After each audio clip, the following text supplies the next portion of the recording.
ವಿರೋಧ ಪಕ್ಷಗಳು ಆಪಾದನೆ ಮಾಡಿದಾಗ ಸತ್ಯ ಇದ್ರೂ ಕೂಡ ಸುಳ್ಳು ಅಂತೇಳಿ ದಾರಿ ತಪ್ಪಿಸುವ ಕೆಲಸವನ್ನ ಕಾಂಗ್ರೆಸ್ ಸರ್ಕಾರ,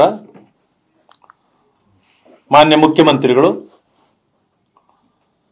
ಅನೇಕ ಮಂತ್ರಿಗಳು ಮಾಡ್ತಿದ್ರು. ಈಗ ಕಾಂಗ್ರೆಸ್ ಸರ್ಕಾರ ಲೂಟಿಯಲ್ಲಿ ತೊಡಗಿದೆ ಅನ್ನೋದನ್ನ ವಿರೋಧ ಪಕ್ಷಗಳು ಹೇಳ್ತಿಲ್ಲ. ಈಗ ಅದರ ಬದಲಾಗಿ ಕಾಂಗ್ರೆಸ್ನ ಶಾಸಕರುಗಳೇ ಪ್ರಾರಂಭ ಮಾಡಿದ್ದಾರೆ. ಮಾಡಿದ ಮೇಲೆ ಉತ್ತರ ಕೊಡ್ಲಿಕ್ಕೆ ಈಗ ಸರ್ಕಾರಕ್ಕೆ ಸಾಧ್ಯ ಆಗ್ತಾ ಇಲ್ಲ. ನಾನು ಕರೆದು ಮಾತಾಡ್ತೇನೆ, ನಾನು ಭೇಟಿಯಾಗಿ ಮಾತಾಡ್ತೇನೆ, ಈ ರೀತಿಯ ಒಂದು ಆರಿಕೆ ಉತ್ತರವನ್ನ ಮಾನ್ಯ ಮುಖ್ಯಮಂತ್ರಿಗಳು ಕೊಡ್ಲಿಕ್ಕೆ ಪ್ರಾರಂಭ ಮಾಡಿದ್ದಾರೆ. ನಾನು ಹೇಳ್ತಕ್ಕಂಥದ್ದು, ಈಗ ನೀವು ಆರಿಕೆ ಉತ್ತರ ಕೊಟ್ರೆ ಸಾಧ್ಯ ಆಗೋದಿಲ್ಲ. ನಿಮ್ಮ ಭ್ರಷ್ಟಾಚಾರ ಮಿತಿ ಮೀರಿದಾಗ ಅದನ್ನೇ ಸಹಿಸಿಕೊಳ್ಳಲಾರದಂತ ಕಾಂಗ್ರೆಸ್ಸಿಗರು ಕೂಡ ಇದ್ದಾರೆ. BR ಪಾಟೀಲ್ ಅವರು ಇರ್ಬೋದು, ಇವತ್ತು ಅವರೇ ಹೇಳಿದ್ದಾರೆ.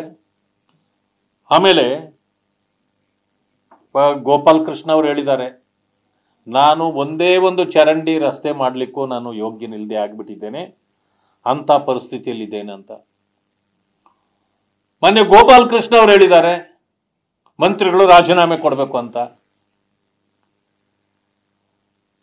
ಅನುದಾನನೇ ಸಿಗ್ತಾ ಇಲ್ಲ ಅಂತೇಳಿ ಕಾಗೆ ಅವರು ಹೇಳಿದ್ದಾರೆ.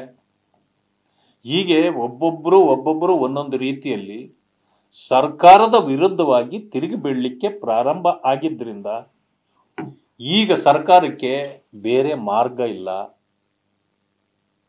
ಮುಖ್ಯಮಂತ್ರಿಗಳು ಈ ವಿಚಾರವನ್ನ ಅರಿತು ತಕ್ಷಣ ರಾಜೀನಾಮೆ ಒಗೆದು ಹೋಗ್ಬೇಕು. ಅವರು ಇಷ್ಟು ಜನರು ಹೇಳಿದ್ರು ಕೂಡ ರಾಜೀನಾಮೆ ಕೊಡಿ, ಅಸಮರ್ಥರಿದ್ದೀರಿ, ನೀವು ಬರೀ ಅಧಿಕಾರಕ್ಕೆ ಅಂಟಿಕೊಳ್ತಿದ್ದೀರಿ ಅಷ್ಟೇ, ಈ ಹದಗೆಟ್ಟ ವ್ಯವಸ್ಥೆಯನ್ನ ಸರಿಪಡಿಸಲಿಕ್ಕೆ ನಿಮ್ಮಿಂದ ಸಾಧ್ಯವಿಲ್ಲ, ನೀವು ಯೋಗ್ಯರಲ್ಲ ಅಂತ ಹೇಳಿದ್ರೆ, ಇಲ್ಲ, ದೇವರಾಜ ಅರಸು ಅವರ 7 ವರ್ಷ ಮುಖ್ಯಮಂತ್ರಿ ಆಗಿದ್ರು, ಅದನ್ನು ಮೀರಿ ಒಂದು ದಿನ ಆದರೂ ಇರಬೇಕು ಅನ್ನೋ ಹಠದಲ್ಲಿ ನೀವು ಕೊಡ್ತಿದ್ದೀರಿ. ನೀವು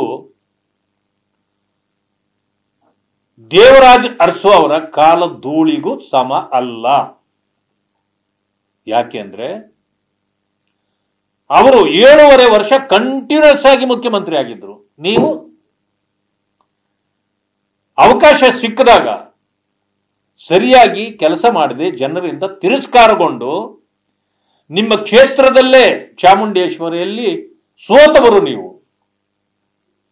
ಅದಾದ ನಂತರ 5 ವರ್ಷಗಳ ಗ್ಯಾಪ್ ಅಲ್ಲಿ ಆಮೇಲೆ ಬಂದು ಇವತ್ತು ನೀವು ಮುಖ್ಯಮಂತ್ರಿ ಆಗಿರೋದು. ಅವರ ಇದನ್ನ ನೀವು ಕಂಟಿನ್ಯೂಸ್ ಆಗಿ ಅವರು ಗೆದ್ದು ಆಗಿದ್ದರಿಂದ ಆ ಒಂದು ಇದನ್ನ ಮುರಿಯಲಿಕ್ಕೆ ನಿಮಗೆ ಸಾಧ್ಯ ಇಲ್ಲ. ಅದರ ನೆಪದಲ್ಲಿ ಈ ರಾಜ್ಯಕ್ಕೆ ಅನ್ಯಾಯ ಮಾಡಬೇಡಿ,